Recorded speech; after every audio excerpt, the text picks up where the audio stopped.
Gueye Diouf laa tudd. dëkk fii HLM 5. tey mairie bi. aide de Pâques yi. ndax tardé wu ndax yéexu ñëw. waaw bon en fait boo gisee comme que bon Pâques ça fait longtemps que ñu fête ko. xaw na tardé xaw na yéex tuuti mais quand même l'essentiel c'est que ñëw na ak jàmm. ñëw nañu bon jot nañ ci. liñ ci namoon lépp. en fait yaakaar nañu ne peut-être nañ ko ci mën a faj incha allah. C'est Madame Faye Jacqueline Badiane, secrétaire municipale de la commune des HLM. tey ngeen doon joxe seen aide de Pâques yi te Pâques ak léegi defe naa bu ñu juumal dina matal ëpp weer. lu tax mu yéex d'abord.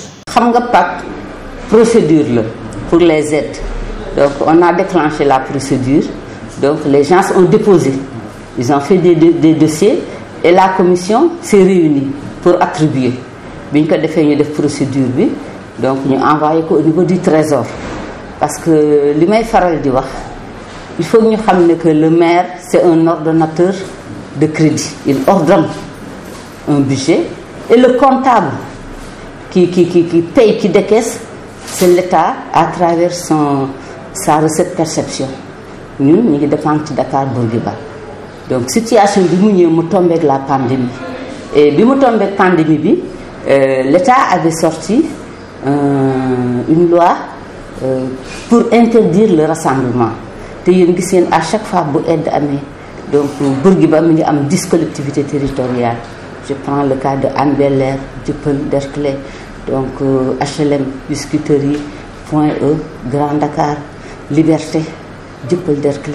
Donc muy 10 collectivités territoriales yoo xam ne et Grand Yoff, Parcelles Assainies, donc Cambérène yooyu yëpp ñu ngi defaan ci benn poste comptable. Et le percepteur avait refusé le rassemblement. Maintenant, il fallait qu'il trouve une solution pour que nit ñi mën a jot seen xaalis te rassemblement du am. C'est là où en fait ci la trouver solution. Donc bien après Pâques pour ñu ñu ne ñu léegi ce qu'on va faire on va vous remettre l'argent au lieu qu'on vous remette des mandats ñii ñëw di regrouper on va vous remettre de l'argent.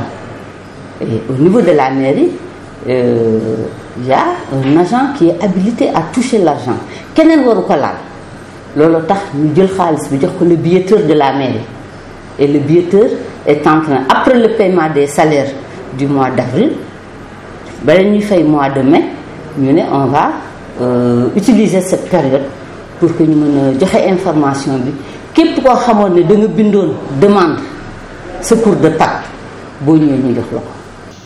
kon daal daanuñu ko fayee fii. daawuñu ko fayee fii mais ñun léegi trésor dafa décaisser pour éviter le rassemblement pour que ñun ñu ñëw di ko joxe directement sur état. xam naa laajte ku nekk li mu jot ci koppar moom dina xaw a doy waar. mais est-ce que bénéficiaires yi bari nañ.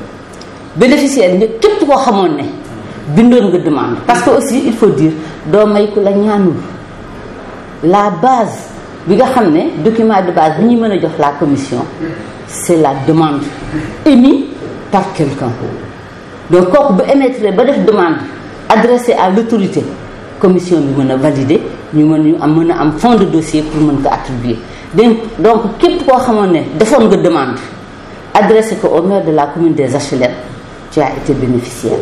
budget aide day loo xam ne c'est pour toute une année c'est un compte dans le budget boo xam ne ça correspond ak bu ñu ci waree jël Pâques bu ñu ci waree jël Noël bu ñu ci waree jël Tabaski bu ñu ci waree jël koor gi à chaque fois où l'autorité juge nécessaire d'aider quelqu'un ci compte boobu nga koy jël.